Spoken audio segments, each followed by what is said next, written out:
कभी सिर्फ पशु आहार और स्टार्च उद्योग की जरूरत समझे जाने वाला मक्का अब भारत के एग्रीकल्चर सेक्टर का नया सुपरस्टार बनता जा रहा है।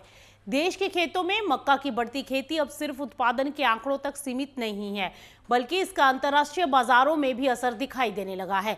भारतीय मक्का की मांग पड़ोसी देशों में तेजी से बढ़ी है और यही वजह है कि भारत इस साल मक्का निर्यात का नया रिकॉर्ड बनाने की ओर बढ़ रहा है। बांग्लादेश, नेपाल, श्रीलंका, भूटान और वियतनाम जैसे देशों में भारतीय मक्का की डिमांड लगातार मजबूत हो रही है और इसकी सबसे बड़ी वजह है कि भारत में मक्का की कॉम्पिटिटिव कीमतें और कम लॉजिस्टिक लागत। पड़ोसी देशों तक माल पहुंचाने में कम समय और कम खर्च लगने से भारतीय मक्का विदेशी खरीदारों की पहली पसंद बनता जा रहा है। आंकड़ों पर नजर डालें तो तस्वीर और भी दिलचस्प दिखाई देती है।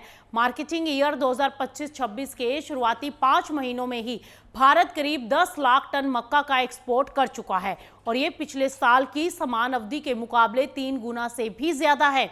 फिलहाल हर महीने करीब 2 लाख टन मक्का विदेश भेजा जा रहा है और यदि यही रफ्तार जारी रही तो पूरे साल का निर्यात 24 लाख टन तक पहुंच सकता है, जो कि एक नया रिकॉर्ड होगा। मक्का की बढ़ती डिमांड सिर्फ एक्सपोर्ट तक सीमित नहीं है।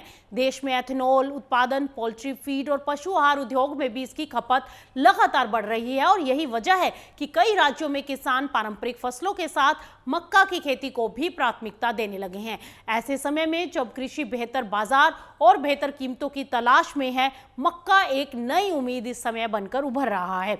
बढ़ता उत्पादन, मजबूत एक्सपोर्ट डिमांड और उद्योग की बढ़ती खपत इस बात का संकेत दे रही है कि आने वाले सालों में मक्का भारतीय कृषि अर्थव्यवस्था का एक बड़ा आधार बन सकता है। तो कुल मिलाकर खेत से लेकर विदेशी बाजार तक भारतीय मक्का की बढ़ती मांग न सिर्फ कृषि निर्यात के लिए अच्छी खबर है, बल्कि करोड़ों किसानों की आय बढ़ाने की दिशा में भी एक पॉजिटिव संकेत माना जा रहा है।